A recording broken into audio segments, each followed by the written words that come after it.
Hi hello నమస్తే welcome to our channel. This is Shaurya. So ఈ రోజు మనతో పాటు శేఖర్ భాష గారు ఉన్నారు.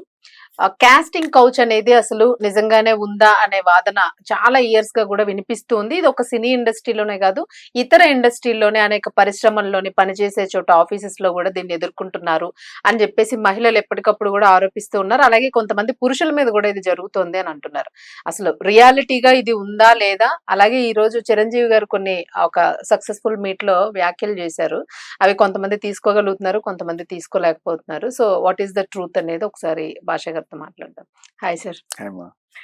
ఏంటి సార్ ఏమంటారు మీరు? అంటే కాస్టింగ్ కౌచ్ అనేది గతంలో కూడా చాలా వాదనలు వినిపించినాయి. అంటే మెయిన్లీ కాస్టింగ్ కౌచ్ అనగానే శ్రీరెడ్డి గుర్తొస్తారు అందరికీ.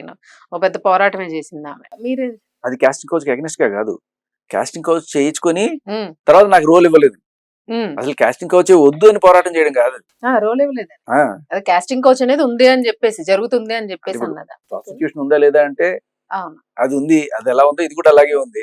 సో వాడు ఎవడన్నా సరే వీటి తర్వాత డబ్బులు ఇవ్వలేదు అని చెప్పి ఈవిడికి గగ్గోలు పెడితే ఎలా ఉంటుందో, అది ప్రాసిక్యూషన్ కి అగెనిస్ట్ గా ఇది కాదు. నా డబ్బులు నాకు ఇప్పించండి, నన్ను వాడుకుని డబ్బులు ఇవ్వలేదు అని చెప్పి పెట్టే కేసు ఏదైతే ఉందో అది ఈవిడ చేసిన పోరాటం. అంతే తప్ప నన్ను హీరోయిన్ చేస్తానని చెప్పి నన్ను వాడుకున్నాడు, నాకు ఆ హీరోయిన్ చేయలేదు, నాకు హీరోయిన్ ఇస్తే ఓకే. అదే పోరాటం. అసలు ఎవడు కూడా ఇలా ఇండిసెంట్ గా బిహేవ్ చేయకూడదు.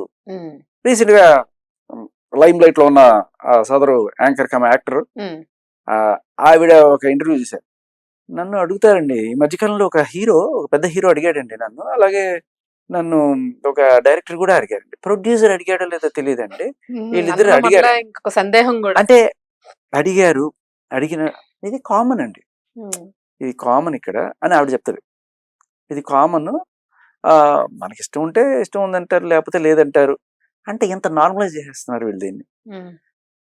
దాని మీద కదా పోరాటం చేయాల్సింది. అవును, దీన్ని నువ్వు నార్మలైజ్ చేస్తున్నావు. ఇప్పుడు అవతల వాడు అడగడానికి భయపడాలి. అది కూడా నువ్వు పెళ్ళై పిల్లల తల్లివి, నువ్వు అది తెలిసి కూడా వాడు నిన్ను అడిగాడంటే వాడు నేను ఏ కోణంలో చూస్తున్నాడు?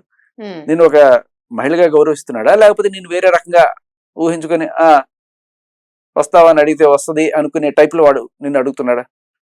ఏ కోణంలో అడుగుతున్నాడు అనేది అంటే నిన్ను ఎంత దిగజారిపోయినట్టుగా వాడు చూస్తే తప్ప నిన్ను అడుగుతాడు.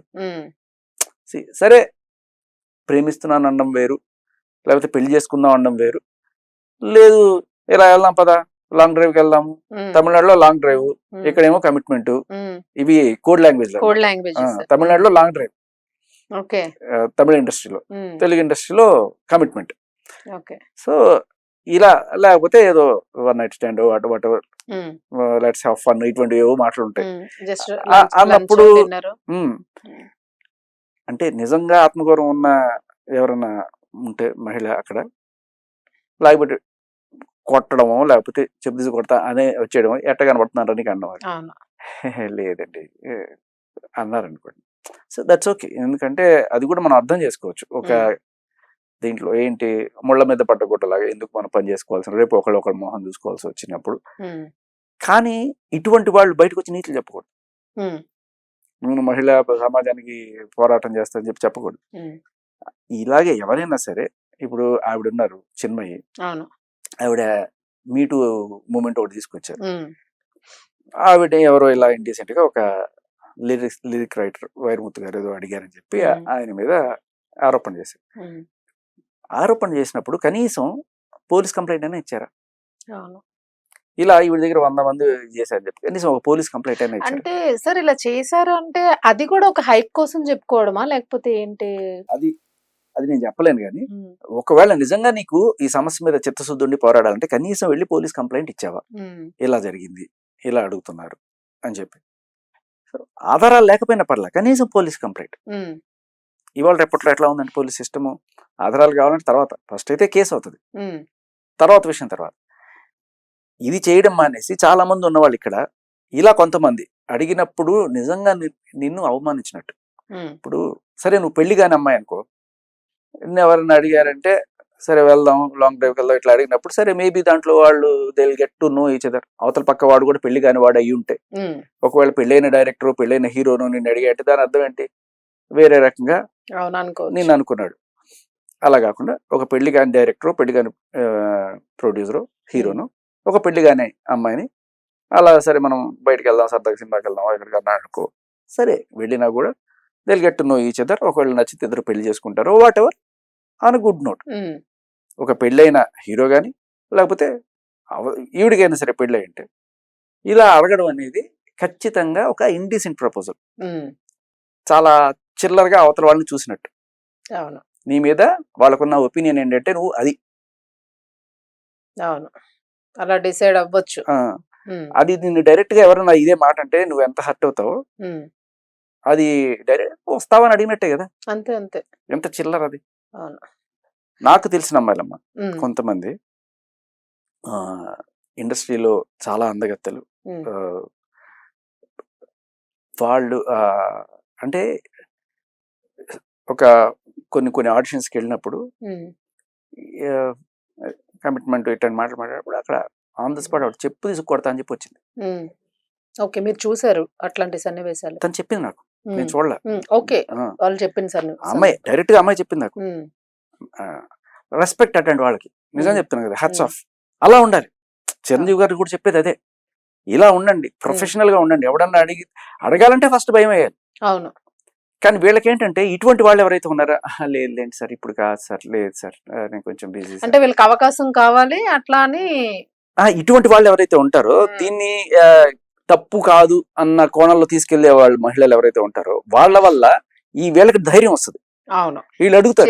నిజమైన అమ్మాయిలు ఎవరైతే నికార్సైన అమ్మాయిలు ఉంటారో వాళ్ళు ఇటువంటి ప్రాబ్లమ్స్ ఫేస్ చేయడానికి కారణం ఏంటంటే వాళ్ళు ఒక రాయేస్తారు, వీళ్ళు అంటారు. వీళ్ళు కొంతమంది అడిగితే కాదనకుండా అనే వాళ్ళు, అడిగితే వెళ్లేవాళ్ళు, లేకపోతే అడగకుండా మేమే వస్తాం అని చెప్పి వెళ్లేవాళ్ళు, 3 రకాలుగా ఉంటారు. అలా కాకుండా మిరపకాయలాగా అడిగిన వెంటనే లెఫ్ట్ అండ్ రైట్ ఇచ్చి వచ్చేసేవాళ్ళు ఉంటారు. వీళ్ళకి ఎందుకు ప్రాబ్లం వస్తుందంటే వీళ్ళ వల్లే వస్తుంది, క్లియర్ కట్. లేకపోతే మామూలుగా ఒక మామూలు మగాడికి ఇట్లా డైరెక్ట్ గా వెళ్ళి ఒక అమ్మాయిని వస్తావా అని అడిగేంత ధైర్యం ఎవరికి ఉంటుంది? చెప్పు తీసుకొడతారు ఎవరైనా. ఇట్లాంటి వీళ్ళు రుచి చూసారు కాబట్టి ఈ ఇండస్ట్రీలో ఇదంతా కామన్ అండి 4 సార్లు చెప్పి నార్మలైజ్ చేసేయడం వల్ల నిజంగా ఎవరైనా వద్దాం అనుకుంటుంటే వాళ్ళకి ఇబ్బంది జరుగుతుంది. వాళ్ళ ఈ పాపం వీళ్ళదంతా వీళ్ళది కూడా అంతే. వీళ్ళు చిరంజీవి గారు చెప్పిన అబ్సల్యూట్ వాస్తవం. ప్రొఫెషనల్ గా నీ బిహేవియర్ ని బట్టి ఎవడు నీ దగ్గర రాడు. నువ్వే కొంచెం ఆ టైప్ లో బిహేవ్ చేయడమో లేకపోతే ఆ టైప్ లో డ్రెస్సింగ్, దీనివల్ల కొన్నిసార్లు వాళ్ళని ఆ రకంగా అడిగేట్టు చేస్తుంది. ఆయన చెప్పిన మాట నిజంగా అర్థం చేసుకోవాలి. మళ్ళీ చాలా క్లియర్ కట్ గా నీ బిహేవియరే అది అట్రాక్ట్ చేస్తుంది. చాలా సార్లు ధైర్యం చేయరు. అమ్మో ఈవెంట్ మనం అడగలేము ఇటువంటి అనుకుంటా. చాలా మంది అంటే మనకి ఇండస్ట్రీలో చూసుకుంటే మనం భానుమతి గారిని తీసుకుంటాం, చాలా స్ట్రిక్ట్ ఉంటారు ఆవిడ, అసలు లెజెండ్ అని చెప్పేసి. సో ఈ విషయంలోనే చాలా స్ట్రాంగ్ అని చెప్పేసి. ఈ మధ్య కాలంలో మనకి కాస్టింగ్ కౌచ్ గురించి వచ్చిన తర్వాత చాలా మంది హీరోయిన్స్ లైక్ కామని గారు కానివ్వండి, తర్వాత మనకి విజయలక్ష్మి గారు, విజయలలిత గారు ఉన్నారు. ఆవిడైతే డైరెక్ట్ గా ఒప్పేసుకున్నారు కూడా, జరిగినాయి ఇట్లా ఛాన్సెస్ వచ్చినాయి, తప్పలేదు, మేము చేయాల్సి వచ్చింది అని ఆవిడ కూడా నెంబర్ ఆఫ్ మూవీస్ లో చేశారు. సో అంటే కాస్టింగ్ కౌచ్ అనేది ఉంది, జరుగుతుంది. బట్ మీరు చెప్పేది ఏంటంటే స్టాండర్డ్ గా సాలిడ్ చేయమన్నాడమ్మా. అడిగినప్పుడు లెఫ్ట్ అండ్ రైట్ ఇచ్చేసి బయటకు వచ్చి మీడియాలో పేరు కూడా చెప్పేసేయండి. అది మీరు చెప్పింది వ్యాలిడ్ పాయింట్. దానికి ధైర్యం చేయగలిగి ఒక ఎవిడెన్స్ పెట్టుకున్నారు అనుకోండి, ఇంకొకసారి ఇలా అడిగే ఛాన్స్ అయితే ఉంది. వీళ్ళందరూ ఎప్పుడు చేస్తారు తెలుసా? వాళ్ళ కెరీర్లు అయిపోయి అంతా ఇంకా మనకి పెద్ద ఆఫర్లు రావట్లేదు అనుకున్నప్పుడు కొంతమంది వచ్చి ఇదిగో వాడు ఆ టైంలో 10 ఏళ్ల క్రితం వాడు అలా చేశాడు, 20 ఏళ్ల క్రితం వీడు అలా చేశాడు, ఆ రోజు చెప్పు. అప్పుడు డబ్బులు కావాలి, అప్పుడు క్యారెక్టర్లు కావాలి, అంతా సంపాదించిన తర్వాత ఇప్పుడు ఫ్లాష్ బ్యాక్ లో గుర్తొచ్చినట్టు అన్ని ఇప్పుడు బయటపడ్డ వాళ్ళ ఉపయోగం ఏమిటి? అన్నీ అయిపోయి అప్పుడు అడిగాడు చెడామడ ఇచ్చేసా అని చెప్తే ఎవరు చూసింది, ఎవరు నమ్మేది? చెడామడ ఇచ్చారు కాదు, చక్కగా అన్ని ఒప్పుకున్నవే ఉన్నాయి కదా.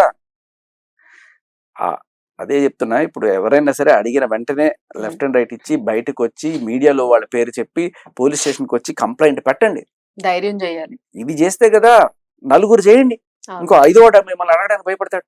మీ వల్ల సొసైటీ మారుతుంది. అలా కాకుండా మనకి ఇదే కావాలి, ఇదే జీవితం అనుకుంటే ఇంకా ఇదే రొచ్చుల పడి బాలాడుతూ ఉంటారు అంతే. సార్ ఇప్పుడు సినీ ఇండస్ట్రీ అనే కాదు, జనరల్ గా ఆఫీస్ అట్మాస్ఫియర్స్, ఐటీ కంపెనీస్ కానీ ఎనీ వర్కింగ్ ప్లేస్ లో, సో ఆడవాళ్ళే కాదు మగవాళ్ళు కూడా కొన్ని ఇట్లాంటి వాటికి ఆరోపణలు వస్తున్నాయి. అసలు ఈ మధ్య కాలంలో లవ్ అటువంటి ఉంటాయి తప్ప ఒక బాస్ తన ఆ, అమ్మాయిని అడ్వాంటేజ్ గా తీసుకొని నీకేదో ప్రమోషన్ ఇస్తాను, జీతం పెంచుతాను అని చెప్పి చేయడం అనేది ఆల్మోస్ట్ ఇంపాసిబుల్. ఎందుకంటే మీరు ఏ ఉద్యోగంలో అయినా సరే ఇవాళ ఒక అమ్మాయి కానీ అబ్బాయి కానీ చేరుతున్నారంటే ఫస్ట్ వాళ్ళకి ఉద్యోగంలో స్కిల్స్ కన్నా నేర్పించేది